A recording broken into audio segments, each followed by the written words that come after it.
Ang Davao maganda na ngayon.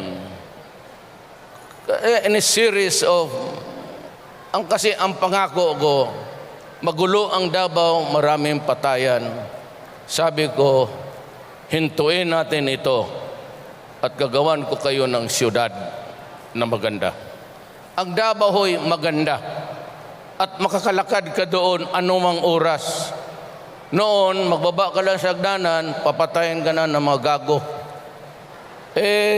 Ngayon ho, maganda na. At si pastor naman, taga roon siya, ang Jesus Christ talaga, homegrown yan. Walang affiliation yan sa mga international religion. Homegrown yan, it was built by God through pastor for us everybody. Kaya na-appreciate rin niya. Alam mo noon, si pastor, kapilya lang yan. Sila, Ingrid.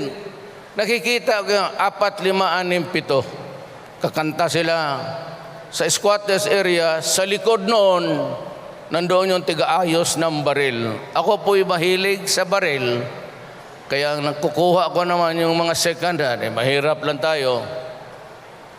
Doon ko pinapaayos. Maraming NPA doon. Yun ang Nicaragdao. Nicaragdao noon. Patayan talaga doon.